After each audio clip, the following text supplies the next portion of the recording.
Hello hello Sarika, Sarika please তুমি নিজের ঘর থেকে বেরো আর কোথাও একটা লুকিয়ে পড়ো। লুকিয়ে পড়বো? কিন্তু কেন বৌদি, সব ঠিক আছে? হ্যালো সারিকা আমার কথা শোনো, তুমি টাইম ওয়েস্ট করো না, তুমি নিজের ঘর থেকে বেরো। আমি এই পার্টিতে এখানে শুনেছি তোমার জীবনের ঝুঁকি আছে, কেউ তোমাকে ওখানে মারতে আসছে। সারিকা প্লিজ ঘর থেকে বেরো। কি বলছো তুমি বৌদি? হ্যালো হ্যালো ওই লোকটা যেই হোক ও তোমার লেফট সাইড দিয়ে আসবে, আমিও পুলিশ নিয়ে আসছি ওখানে। প্লিজ প্লিজ তুমি টাইম ওয়েস্ট করো না, ঘর থেকে বেরিয়ে পড়ো। হ্যাঁ হ্যাঁ, কিন্তু বৌদি হ্যালো।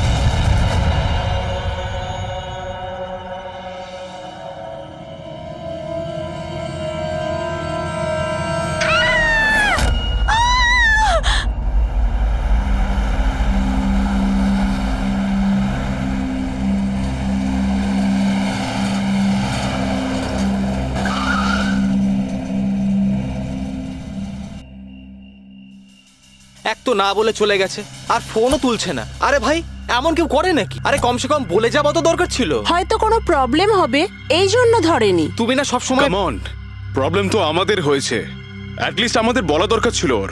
আর না তো কি, একদম বাচ্চাদের মতো ব্যবহার, কারো চিন্তাই করে না। সি গাইস লিসেন, প্রথমে ঘরের ভেতর ঢুকে দেখি। এটাও তো হতে পারে যে ঘরের ভেতর রয়েছে। চলো চলো।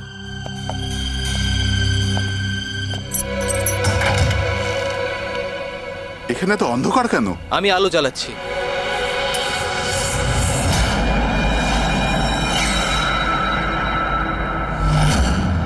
এসব কি?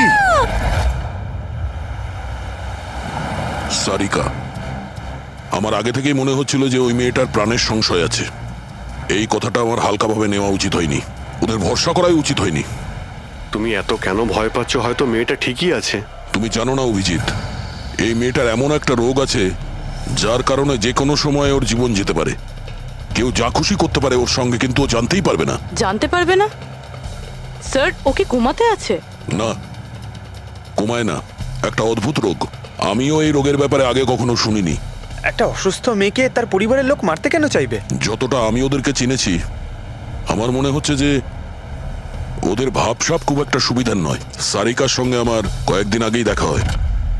একদিন আমি অফিস থেকে যখন বাড়ি যাচ্ছিলাম,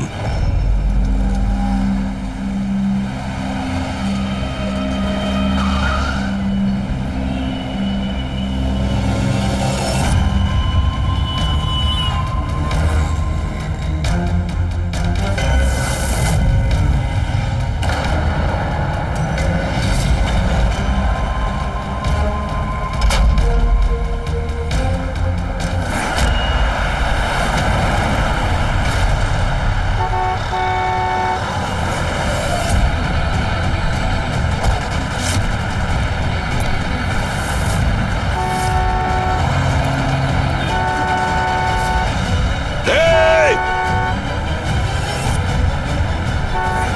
দাঁড়াও!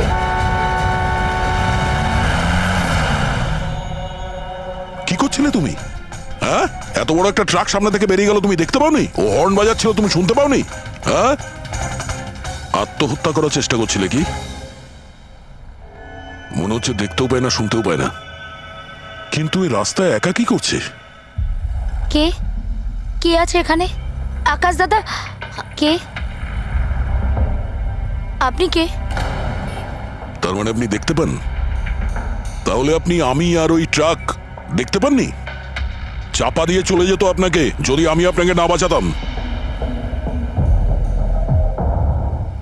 সরি, আমি সত্যি দেখতে পাইনি। সারিকা, সারিকা তুমি ঠিক আছো তো? সারিকা, তুমি একলা কোথায় চলে গেছিলে? তোমার যদি কিছু হয়ে যেত তাহলে? আমি আগেই বলেছিলাম আমরা প্রপার্টি দেখতে যাচ্ছি, ওকে সাথে করে নিয়ে যাওয়ার কোনো দরকারই ছিল না, কিন্তু আমার কথা কেউ শোনেই না। রজনী প্লিজ থামো তুমি। ইনি ঠিকই বলছেন, আমি নিজে দেখেছি। ওনার লেফট সাইড দিয়ে একটা ট্রাক আসছিল, উনি দেখতে পাননি। ও হর্ন বাজাচ্ছিল, শোনেনি। চাপা দিয়ে চলে যেত ট্রাক যদি আমি না থাকতাম। থ্যাংক ইউ দাদা, থ্যাংক ইউ ভেরি মাচ। হ্যাঁ দাদা, সত্যি ও ট্রাকের আওয়াজ শুনতেও পাইনি আর দেখতেও পাইনি। তার মানে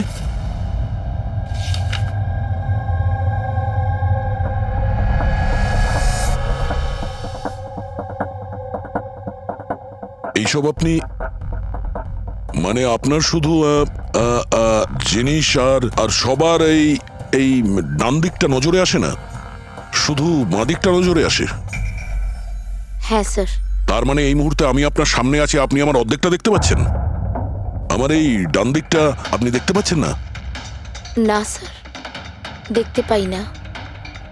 আমার যত কাছে কেউ থাকুক না কেন, যদি সে আমার বাঁ দিকে দাঁড়িয়ে থাকে তাহলে না আমি তাকে শুনতে পাই আর না দেখতে পাই স্যার। আমার এই সমস্যাটা রয়েছে স্যার, হেমি স্পেশাল নেগলেক্ট। এই রোগের কারণের জন্য স্যার আমার মাথা লেফট সাইড রেজিস্টার করতে পারে না স্যার, শুধুমাত্র ডান দিকটাই বুঝতে পারি আমি স্যার। সেই জন্য আপনি এইসব পেন্টিংস, এই লোকজন সবার ডান দিকটাই দেখতে পাই আমি স্যার। তাহলে এই অসুখের কোনো ট্রিটমেন্ট নিশ্চয়ই আছে। আর আপনারা ওনাকে রাস্তায় যেতে দিলেন কি করে? আপনারা তো জানতেন যে ওনার সঙ্গে কি হচ্ছে, তারপরেও যদি কিছু হয়ে যেত ওনার। স্যার আপনি বলুন স্যার, ওর তো নিজের বুদ্ধি ব্যবহার করার দরকার ছিল। ওর কি দরকার ছিল রাস্তায় একা যাবার? আর এ কোনো ছোট বাচ্চা নাকি যে 24 ঘন্টা ওকে নজরে রাখতে হবে? ইনফ্যাক্ট আমরা এর জন্য একটা বেবি সিটার রেখে নিই যে 24 ঘন্টা ওর দিকে নজর রাখবে। এখন এসব বলে কি হবে? হ্যাঁ, ভুল আমাদের হয়েছে, এটা তোমরা মানো আর না মানো আমি মানি।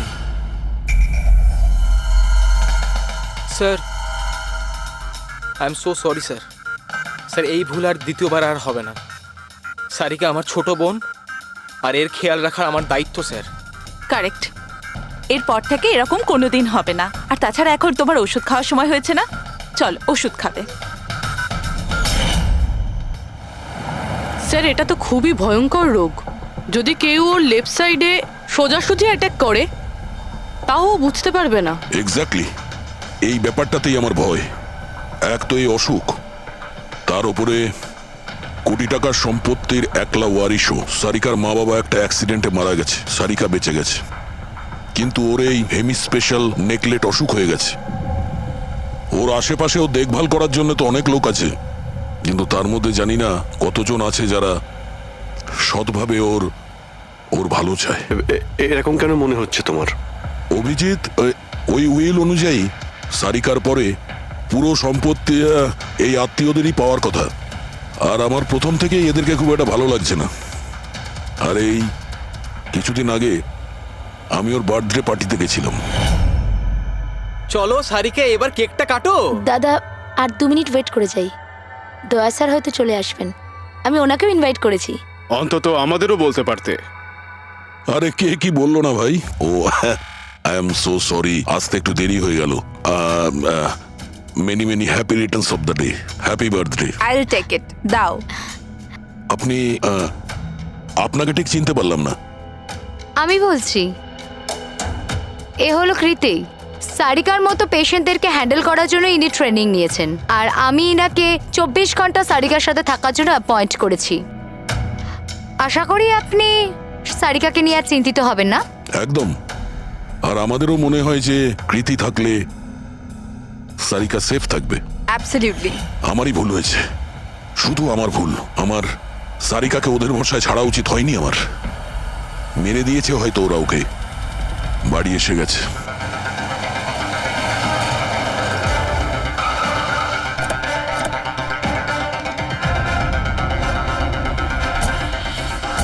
কোথায় ও? হ্যাঁ, কি করেছো তোমরা ওর সাথে? স্যার আমরা তো জানি না কি হয়েছে, আমরা তো কিছুই করিনি স্যার। 1 মিনিট, কি হয়েছে কি এখানে? স্যার, ড্রয়িং রুমের অবস্থা দেখে আমরা এতটাই ভয় পেয়ে গেছি যে আমরা ভিতরে যাইনি।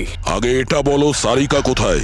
স্যার, আমরা কিচ্ছু জানি না, আমরা কিচ্ছু দেখিনি স্যার। আমরা এইসব দেখে ঘাবড়ে গিয়েছিলাম আর সোজা আপনাকে ফোন করেছিলাম। ঠিক আছে, আমরা দেখে নিচ্ছি। পঙ্কজ, এদের সবার স্টেটমেন্ট রেকর্ড করো, আর কাউকে ভিতরে আসতে দেবে না।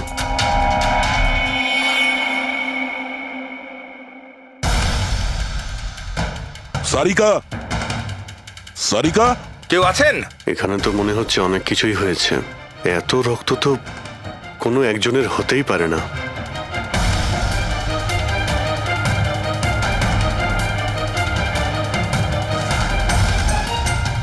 স্যার, হ্যাঁ, স্যার এই দেখুন, কেউ লুটপাট করার জন্য ঢুকেছিল, কিন্তু টাকা নিয়ে বেরোতে পারেনি। যেই ওকে বাধা দেওয়ার চেষ্টা করেছিল তার উপরেই আক্রমণ করে। স্যার, লাশ! সারিকা?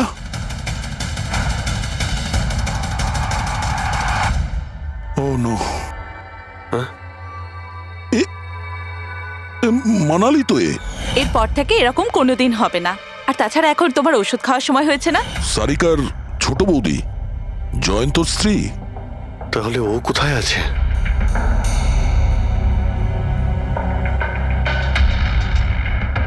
ও নো। দয়া, হ্যাঁ?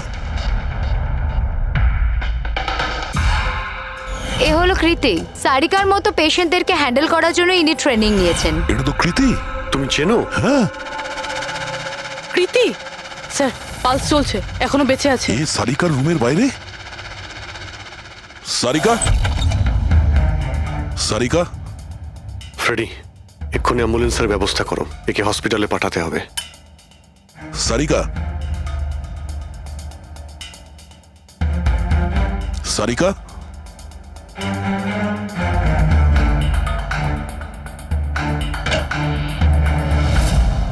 সারিকা? সারিকা? অভিজিৎ? না না না না না, কিছু নেই, কিছু নেই। Relax, আমরা relax. সিআইডি থেকে এসো। রিল্যাক্স, বাইরে রিল্যাক্স, এসো, বাইরে এসো, বাইরে এসো। রবি, এসো। সাবধানে। তুমি ঠিক আছো তো?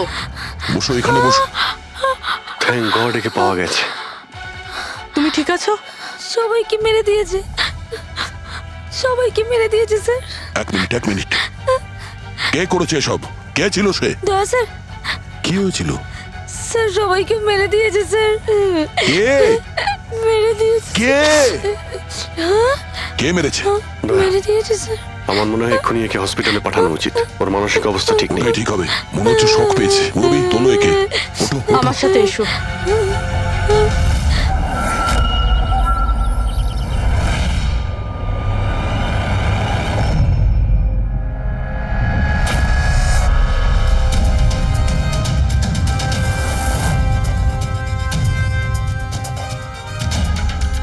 স্যার, আপনি আমাকে ঘরে কেন যেতে দিচ্ছেন না?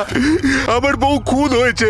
স্যার প্লিজ, স্যার প্লিজ, আমি একবার দেখতে চাই, শুধু একবার। মিস্টার জয়ন্ত, আপনার স্ত্রীর খুন হওয়ার জন্য আমরা খুব দুঃখিত, কিন্তু আমরা আপনাদেরকে ভেতরে যেতে দিতে পারি না।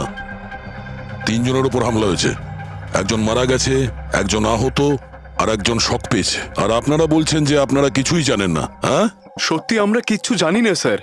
ইনফ্যাক্ট আমরা এখানে কেউ ছিলামই না স্যার। আমরা সবাই নিউ বোম্বেতে ছিলাম একটা পার্টিতে। কোন পার্টি? স্যার একটা ফ্রেন্ডের রিসেপশনের পার্টি। তো আপনারা সবাই ওখানে গিয়েছিলেন তো? মানালি? ও বাড়িতে কেন ছিল? স্যার মানালি আমাদের সঙ্গে গিয়েছিল। বাড়িতে শুধু সারিকা আর কৃতি ছিল, কারণ স্যার সারিকা শরীর খারাপ ছিল। কিন্তু স্যার এই পার্টি থেকে হঠাৎ মানালি কি করে হারিয়ে গেল আমরা কিচ্ছু জানি না স্যার। স্যার, হ্যাঁ পূরবী? স্যার এই দেখুন, এর নখে এবং এর বডিতে অনেক গুঁড়ো চুল পাওয়া গেছে। স্যার, এই কাঁচের টুকরোগুলো দেখুন, বেশ মোটা, মনে হচ্ছে কারো চশমার কাজ।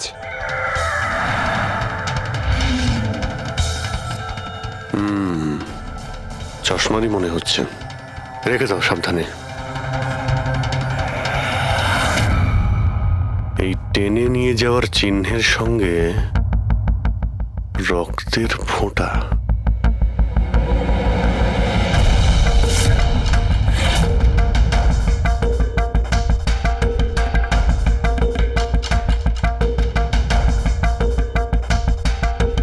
এখানে এতটা রক্ত,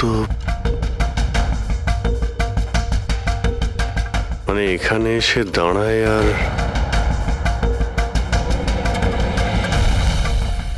বাইকের চাকার দাগ। কেউ আহত অবস্থায় এখানে আসে আর বাইকে উঠে এখান থেকে বেরিয়ে যায়। আচ্ছা একটা কথা বলুন তো, আপনাদের মধ্যে বাইক কার কাছে আছে? বাইক? না স্যার বাইক তো কারুর কাছে নেই, আমাদের সবার কাছে নিজের পার্সোনাল গাড়ি আছে স্যার। এই বাড়িতে টোটাল 5টা কার আছে স্যার। কিন্তু অভিজিৎ এটা কেন জিজ্ঞাসা করছো? কারণ কেউ খুবই আহত অবস্থায় বাইকে উঠে এখান থেকে চলে গেছে, আর আমার পুরো বিশ্বাস যে খুনি সেই। আই থিঙ্ক এর জবাব সারিকাই দিতে পারবে। ওর জ্ঞানটা একবার ফিরে আসুক। বাই দ্য ওয়ে, আপনাদের মধ্যে কি কারো চোট বা আঘাত লেগেছিল? আঘাত আমাদের? স্যার আপনার কথার মানে কি? আমাদের কেন চোট লাগবে? আপনারা আমাদেরকে সন্দেহ করছেন? যতক্ষণ এই কেসটা সলভ না হবে আমরা সবার উপরেই সন্দেহ করব। আর আপনারা যদি আমাদের সঙ্গে সহযোগিতা না করেন তাহলে আমাদের সন্দেহ আরো বেড়ে যাবে। হ্যাঁ, তাই প্লিজ কোঅপারেট।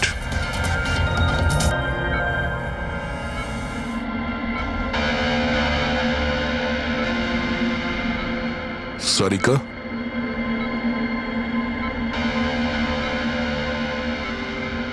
আচ্ছা তুমি কি ঠিক আছো? অভিজিৎ, সারিকা, দয়া স্যার। তুমি ঠিক আছো? স্যার মানালি বৌদি আর কৃতি স্যার। কৃতি ঠিক আছে, কিন্তু মানালি মারা গেছে। সামলে কৃতি।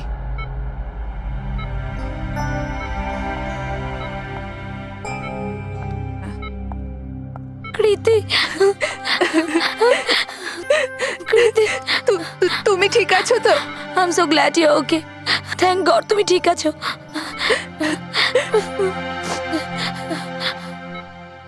আচ্ছা কাল এক্স্যাক্টলি কি হয়েছিল তুমি বলতে পারবে?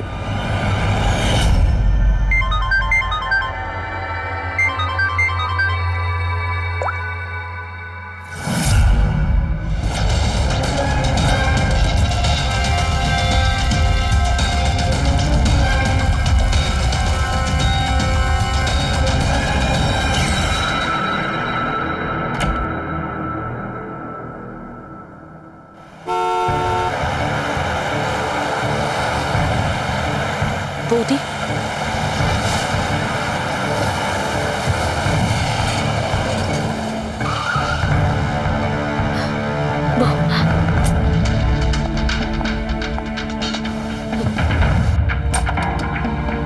সারিকা,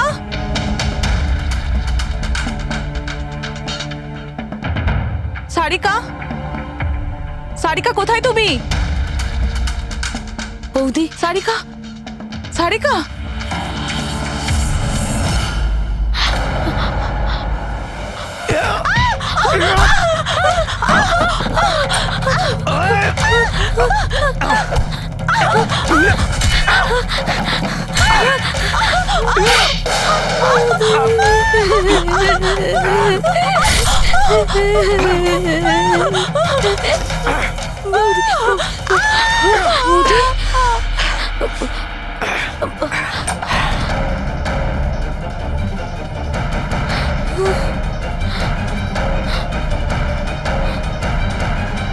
কৃতি, কৃতি, কৃতি।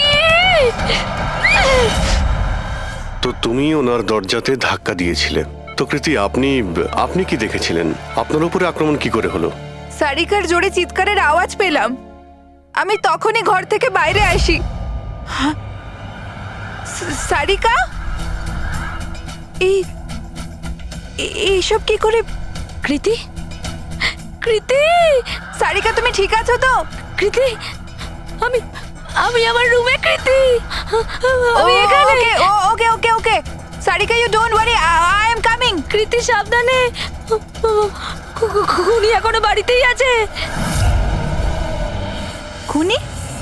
সারিকা, তুমি ওকে দেখেছো যে কৃতির ওপর হামলা করেছে? হ্যাঁ স্যার, আমি দেখেছিলাম। সারিকা, সারিকা, কৃতি, কৃতি। সারিকা, সেই মুহূর্তে তুমি যা যা দেখেছো সেটা তুমি একটা পেপারের ওপর আঁকতে পারবে? হ্যাঁ স্যার। যখন আমি ওনাকে মানালি বৌদির পেছনে দেখেছিলাম তখন খুব ভয় পেয়ে গেছিলাম। আমি শুধু ওই মুখটার একটা ঝলক দেখতে পেয়েছিলাম স্যার। যখন আমি আবার দেখি তো তখন আমি শুধু হাতটুকু দেখতে পাই। কৃতি আমার দিকে আসছিল আর তারপর পিছন থেকে হাত এলো, ওই হাতটা ওর ওপর হামলা করলো।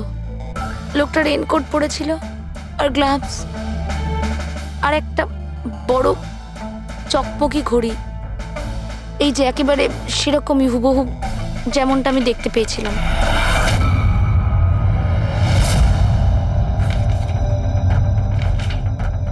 আই হোপ এই অর্ধেক ছবিগুলো দিয়ে আপনারা কিছু উপকার পেয়ে যাবেন হয়তো। চিন্তা করো না, এই অসম্পূর্ণ ছবিটা আমরা কমপ্লিট করব। ফেডরিক, মনোহরের কাছে এই পেন্টিং গুলো নিয়ে যাও আর বলো যে এই স্কেচ যেন কমপ্লিট করে। Sarika, thank you so much. আপনি যেতে পারেন, টায়ার্ড হয়ে গেছেন হয়তো। চলো সারিকা।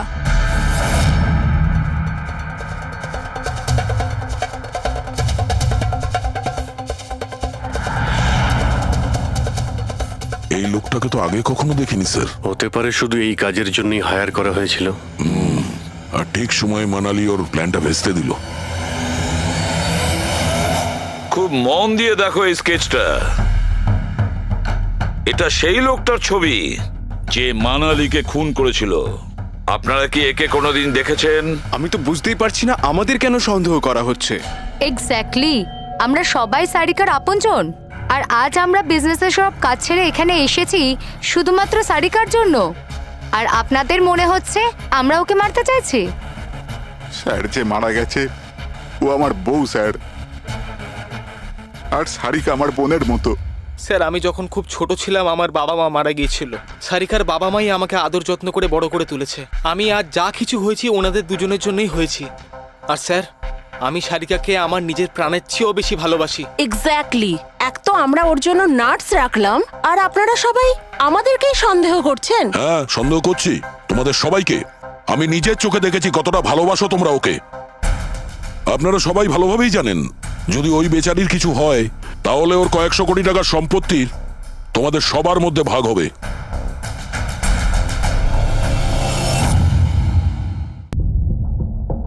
ওকে বাড়িতে রেখে তোমরা সবাই পার্টিতে গিয়েছিলে।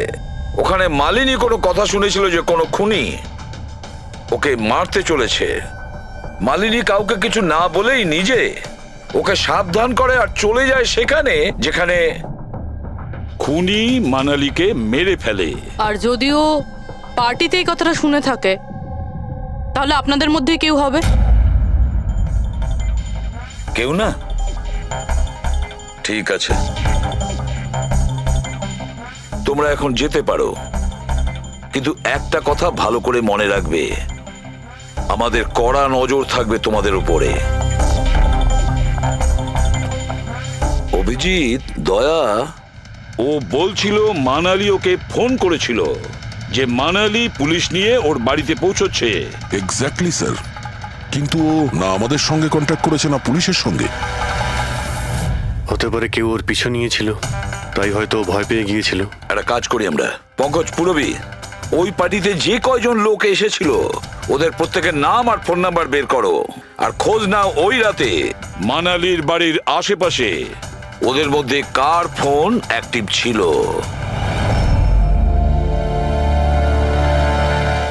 স্যার। হ্যাঁ স্যার, ওই রাতে ওখানে 250 লোক ছিল, কিন্তু স্যার একজন হচ্ছে ঈশান। ওই রাত্রেও পার্টিতে ছিল আর ওখান থেকে ও সারিকার বাড়ির দিকে গেল যখন মানালি পার্টি ছেড়ে গেল। আর ফোন ওখানেই বন্ধ হয়ে যায় ওদের বাড়িতে। স্যার আর একটা আজব ঘটনা ঘটেছে। মানালি সেই রাতে ওই বাড়িতে ফোন করেইনি, বরং সেখান থেকে ব্যান্ড্রায় গিয়েছিল, কোয়াড্রাম, আর তারপর থেকে ফোনটা সুইচড অফ। মানালির সেল ফোন তোর কাছেই ছিল ওই ক্রাইম সিনে।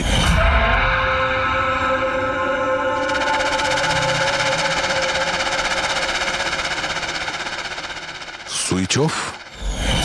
আচ্ছা, এমনটা নয় তো যে ওই ফোনটা আসলে ঈশানের ফোন, ভুল করে ওখানে পড়ে গিয়েছিল? মানে ঈশান সেই রাতে সারিকা ভিলা এসেছিল। ডাকো ওই ঈশানকে বিউরোতে। স্যার আমি করেছিটা কি? আমাকে এখানে কেন ডাকা হয়েছে? ঈশান, একটু আপনার চশমাটা খুলবেন? চশমা? স্যার এটা তো উইদাউট নাম্বারের চশমা, এটা তো আমি রেগুলার পড়ি না। ডক্টর সালুকের কাছে নিয়ে যাও এটা। স্যার আমাকে এটা তো বলুন আমি করেছিটা কি? আমরা আপনাকে এখানে মানালি মার্ডার কেসের ব্যাপারে ডেকেছি। ক্রাইম সিনে আমরা চশমার ভাঙা কাঁচ পেয়েছি। আপনার চশমাটাকে ওই কাচের সঙ্গে ম্যাচ করিয়ে দেখব। কিন্তু স্যার আমি তো ওই জায়গায় যাইনি। যদি তুমি নাই গিয়ে থাকো তাহলে তোমার ফোন ওখানে ওই ভিলাতে কি করছিল? আর মানালির ফোন তোমার বাড়িতে মান্দ্রাতে কিভাবে পৌঁছলো? ওই স্যার পার্টিতে আমাদের ফোন এক্সচেঞ্জ হয়ে গেছিল, কারণ আমাদের ফোন দুটো এক। কি হলো মানালি ম্যাডাম, আপনাকে চিন্তিত মনে হচ্ছে? চিন্তিত আমি? না তো, আসলে আমি ওই জয়ন্ত আর আকাশকে খুঁজছিলাম। আপনি ওদের কোথাও দেখেছেন? হ্যাঁ, ওরা দুজন ভেতরেই হবে। আসলে কি হয়েছে, এত চেঁচামেচি আর এই ডিস্কোতে আমি কিছু বুঝেই উঠতে পারছি না। আপনি প্লিজ আমাকে একটু হেল্প করে দেবেন ওদের খুঁজে পেতে? আমি ওদের ভেতর থেকে আপনার কাছে পাঠাচ্ছি।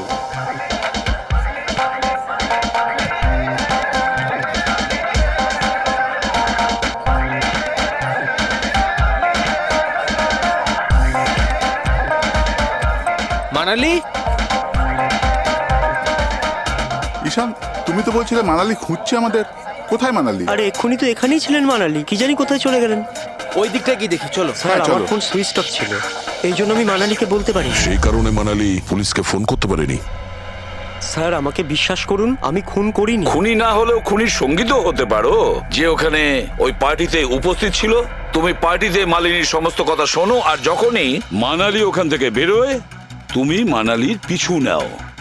কোনো কায়দা করে তুমি মানালির ফোন তোমার বাড়ি ব্যান্দ্রাতে পাঠিয়ে দিলে, আর ওখানে পাওয়া চশমার কাঁচের টুকরো, আমাদের সন্দেহ ওটা তোমার চশমার রিপোর্ট তো আমরা পেয়েই যাব আমাদের ফরেন্সিক ল্যাব থেকে। ঈশান শুধু ঈশানের কাছে কোনো কারণ নেই, কিন্তু সবার কাছেই কোনো না কোনো কারণ আছে সারিকাকে মারার জন্য। দিয়া আর অভয়, এদের দুজনের তো টাকার খুব প্রয়োজন ছিল। হতে পারে এরা দুজন করেছে, আর এদের প্রত্যেকের কাছে একটাই অজুহাত আছে যে ওরা রিসেপশনের পার্টিতে ছিল। স্যার এরা সবাই ওই রিসেপশন পার্টিতে প্রেজেন্ট ছিল, কিন্তু কোনো একজন খুনিকে ফোন করে সারিকা ভিলায় যেতে বলেছিল লেফট দিয়ে, যাতে সারিকা কিছু বুঝতে না পারে। তারপর সারিকাকে মারবে, কৃতিকে মারবে, আর সবাই ভাববে দেখে যেন মনে হয় চুরি করার উদ্দেশ্যে খুনটা হয়েছে। আর এই সব কিছুই মালিনী শুনে ফেলে। তারপর ননদকে বাঁচানোর জন্য ও বাড়ি ফিরে আসে, কিন্তু ও সেখানে খুন হয়। কিন্তু মারা যাওয়ার আগে ও খুনিকে আহত করেছিল। খুনি যাওয়ার সময় কৃতির উপরে হামলা করে, লুটের মাল আর ননদকে ফেলে তারপরে সে বাইকে করে পালিয়ে যায়। শুধু একবার এই খুনির ব্যাপারে কিছু যদি জানতে পারি না, কিছু, তাহলে ধরে নাও মাস্টার মাইন্ড আমাদের হাতে। স্যার খুনির বাইকের টায়ারের চিহ্ন, আশেপাশে পড়ে থাকা রক্তের ফোঁটা সব চেক করেছি, কিন্তু কিচ্ছু জানতে পারিনি।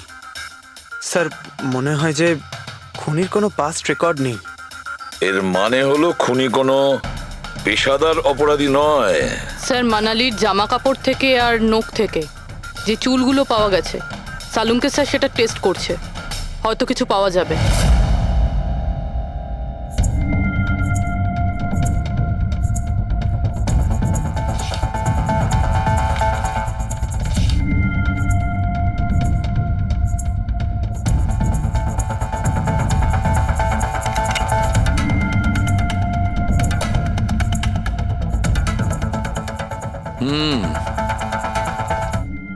আমার আন্দাজ একদম ঠিক ছিল, এবার শুধু ডিএনএ রিপোর্টটা দরকার। হ্যাঁ সালুকে বস, হ্যাঁ একটা কথা ঠিক যে ঈশান খুনি নয়, কারণ ক্রাইম স্পট থেকে এই যে চশমার লেন্সের ভাঙা টুকরো পাওয়া গেছে, এইগুলো ঈশানের চশমার সঙ্গে ম্যাচ করছে না। এক তো ঈশানের চশমার পাওয়ার 0, আর দ্বিতীয়ত ঈশানের যে চশমাটা তার লেন্সগুলো একদম নর্মাল, কিন্তু এই লেন্সটা ফটোক্রোম্যাটিক, মানে রোদের সঙ্গে রং পাল্টায়। আচ্ছা, ওই যে রক্ত পাওয়া গিয়েছিল ওই বাইকে টায়ারের মার্কের কাছে, সেটা কি খুনির রক্ত? হ্যাঁ, ওই রক্তটা খুনিরই, যার বয়স 25 থেকে 30 বছরের মধ্যে। আর মানালির নখে যে চুলটা পাওয়া গেছে ওটা নিশ্চয়ই খুনির। আসলে বস, হাতাহাতি করবার সময় চুল গোড়া থেকে উপড়ে আসে, অথচ এই যে চুলটা, এটা উপড়ে আসেনি, কাটা হয়েছে। আর এইটা দেখো স্ক্রিনে, যতগুলো চুল আছে সব আলাদা আলাদা রকমের। কোনো চুল সিধে, কোনোটা কোঁকড়ানো, আর ওগুলো রং দেখো, প্রত্যেকটা চুলের রং আলাদা। কোনোটা কালো, কোনোটা ব্রাউন, কোনোটা ডার্ক ব্রাউন, আর ওই গোল্ডেনও আছে। এই চুলগুলো একটা লোকের হতেই পারে না। আলাদা আলাদা লোকের চুল? হ্যাঁ দয়া, এই চুল থেকে আমরা বিভিন্ন ধরনের কেমিক্যাল পেয়েছি, যেমন হচ্ছে কেরাটিন, ফিফটাইন, আরো অনেক কিছু। আমার মনে হচ্ছে না যে এই চুলগুলো কোনো একজন লোকের মাথার চুল। Hello, oh good, very good, thank you very much, good news, by.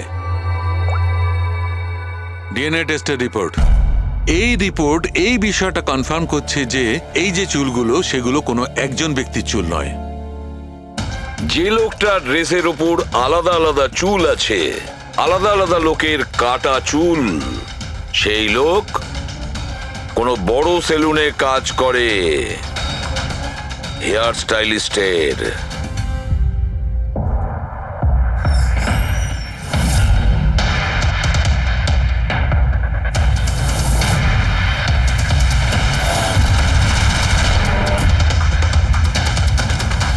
Sir, এ তো বিমল, আমাদের স্পায়ের স্টার হেয়ার স্টাইলিস্ট। স্যার, এখানে যেই আসুক না কেন সবাই ওর কাছেই হেয়ার স্টাইল করতে চাইতো। কিন্তু স্যার, এই কিছুদিন ধরেই হলো এই টাকা পয়সা নিয়ে ভীষণ চিন্তিত থাকতো। এর জুয়া খেলার খুব অভ্যাস ছিল। কিন্তু স্যার, এ খুন করবে এটা স্যার আমি একদম ভাবতেই পারছি না। যাই হোক, এখনো কোথায় আছে বলতে স্যার, পারবেন? একে এখন কোথায় পাবেন এটা আমি বলতে পারবো না, তবে কিছুদিন যাবত এখানেও কাজে আসছে না, আর না ও আমার ফোন তুলছে। আপনি ওর ফোন নাম্বার আর অ্যাড্রেসটা দিন আমাদের। হ্যাঁ স্যার, আমি এখনই আনছি।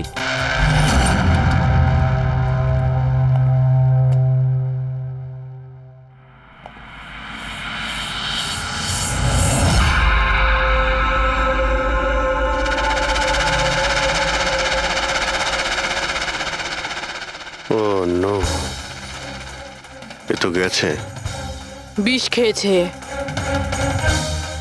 এখানে আঘাত লেগেছে, আর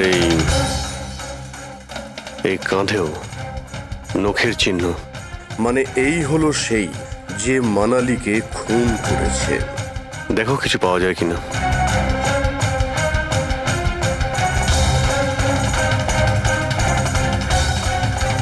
স্যার, হ্যাঁ, আমি বিমলের বাইকটা চেক করলাম স্যার। বাইকটার হ্যান্ডেলে শুকিয়ে যাওয়া রক্ত আর কাঁদালে আই এম শিওর স্যার এগুলো ওই বাড়িটার ব্যাকইয়ার্ড থেকেই লেগেছে।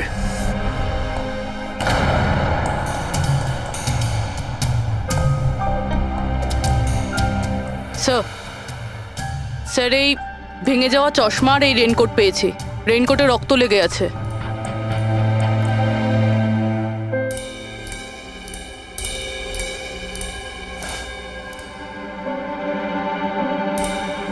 এই দেখতে পাচ্ছ, বাঁ হাতে ঘড়ি। হ্যাঁ, তাহলে স্যার যদি বিমল বাঁ হাতে ঘড়ি পরতো তাহলে ও কি করে বলল যে ডান হাতে ঘড়ি পরা ছিল? পার্টিতে মানালি কেউ সারিকাকে খুন করবে সেই আলোচনা শুনে ফেলে, আর তখন মানালি ঈশানের কাছে সাহায্য চায়। ওকে বলে যে জয়ন্ত আর আকাশকে ওখানে পাঠিয়ে দিতে। এর মানে আকাশ আর জয়ন্ত দুজনেই নির্দোষ। বাকি রইল এই তিনজন, রজনী, অভয় আর দিয়া। ওই খুনের মাস্টারমাইন্ড এই তিনজনের মধ্যেই কেউ হবে। আচ্ছা স্যার, ওই কলের অন্যদিকে কে ছিল? স্যার, ওই বিমল হতে পারে। না স্যার, আমি বিমলের ফোন রেকর্ড চেক করেছি। ওই রাত্রে ওদের মধ্যে কেউই বিমলকে ফোন করেনি। তাহলে অপর প্রান্তে কে ছিল সেদিন? ল্যান্ডলাইন? আচ্ছা, ওদের বাড়ির ল্যান্ডলাইন ফোন? হ্যাঁ, হতে পারে। ফ্রেডি, পঙ্কজ, একটু খোঁজ নিয়ে দেখো তো 11টার আশেপাশে ওদের ল্যান্ডলাইনে কেউ ফোন করেছিল কিনা। ওই মেয়েটার কথা অনুযায়ী খুনি ডান হাতে ঘড়ি পড়েছিল, যেখানে বিমল বাঁ হাতে ঘড়ি পড়েছিল। আরও এটাও বলেছিল যে খুনি যে রেনকোট পরেছিল সেটা ব্লু কালারের ছিল, কিন্তু আমরা বিমলের বাড়ি থেকে যে রেনকোট পেয়েছি সেটা কালো ছিল। হতে পারে সারিকা কিছু ভুল করেছিল, ঠিকমতো দেখতে পাইনিও। স্যার স্যার ওই রাতে 11:30টার সময় ওই বাড়ি থেকেও ফোন করেছিল। কে ফোন করেছিল? আপনারা সত্যি বলছেন এই সব কিছুর পেছনে আমার নিজের লোকের হাত আছে? একটু অপেক্ষা করুন, সব জানতে পারবেন। স্যার আপনারা আবার কেন খোঁজ খবর নিচ্ছেন? একবার তো খোঁজ খবর নিয়েছেন। সেদিন প্রমাণ একত্রিত করার জন্য আর আজ কেস ক্লোজ করার জন্য। আপনি একটু অপেক্ষা করুন, এখনই সবকিছু জানতে পেরে যাবেন। স্যার, পেয়ে গেছি। কিন্তু এটা তো সেই রেনকোটটাই যেটা ওই খুনি পড়েছিল। এখানে কি করে এলো? বলছি, তুমি বলেছিলে যে মানালি তোমাকে দৌড়ে এইখানে বাঁচাতে এসেছিল। কারণ ও ওখানে পার্টিতে শুনেছিল যে কেউ তোমাকে খুন করতে চায়। কিন্তু সে খুনি ছিল না, সেই ছিল যে এই পুরো প্ল্যানটা করেছিল।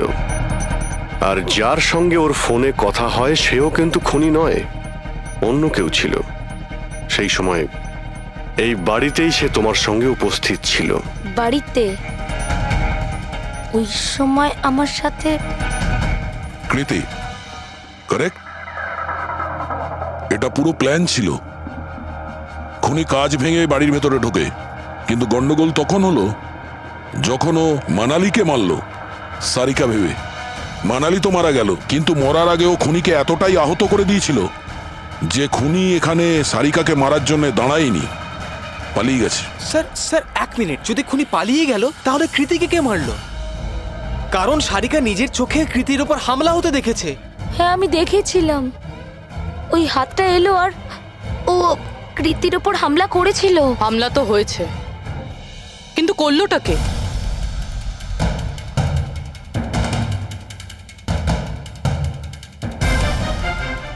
আপনারা সবাই আমাকে এভাবে কেন দেখছেন?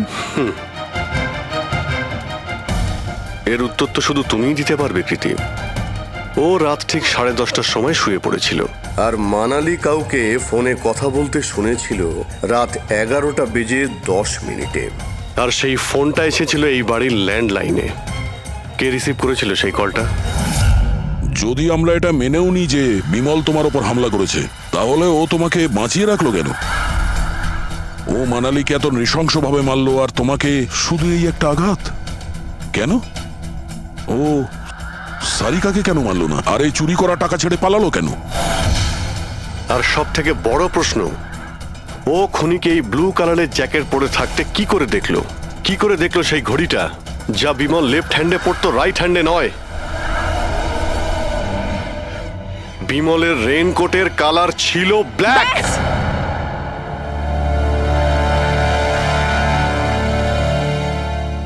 ঠিক চিনেছেন আপনারা।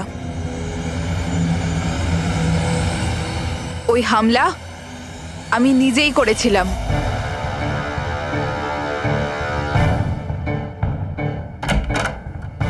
সারিকা, সারিকা কোথায় তুমি? মানালি এখানে এই সময়? Sarika,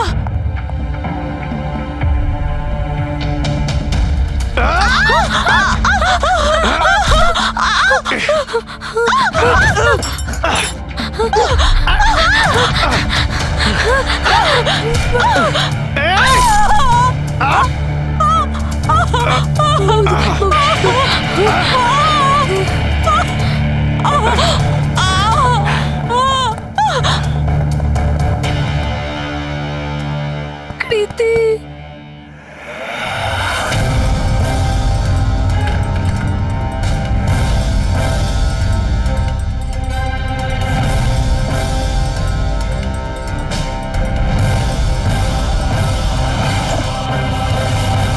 I am coming, Sarika, don't worry.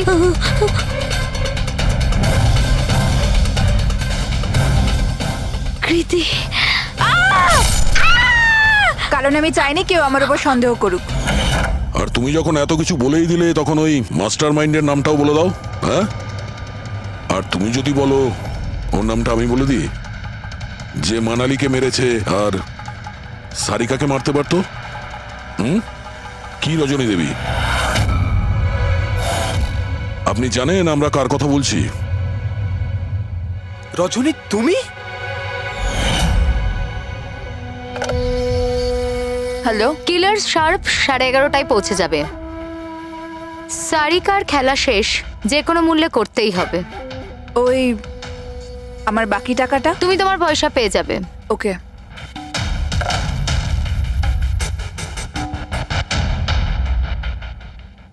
রজনী, তোমার জন্য আমি আমার বউকে আমার পয়সার দরকার ছিল। সারিকার বেবি সিটিং করতে করতে আমি হাঁপিয়ে উঠেছিলাম। আর এইসব তোমার জন্য হয়েছে আকাশ। তোমার জন্য আমরা সবাই সারিকার আয়া হয়েছিলাম। আমাকে আমার জীবন যাপন করতে হতো আগের মতো। এই জন্য আমি প্ল্যান করেছিলাম আর কৃতিকে বাড়িতে নিয়ে এসেছিলাম। পার্টিতে যাওয়াও আগে থেকেই ঠিক ছিল, যাতে আমি সময় পাই প্ল্যান করার।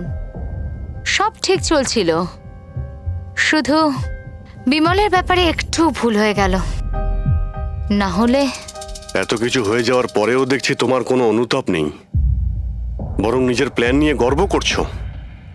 তুমি অনেক সময় পাবে নিজের প্ল্যানের ভুল ত্রুটি ধরার, কারণ তোমার এই বাকি জীবন এবার তোমাকে জেলের মধ্যে বসেই কাটাতে হবে।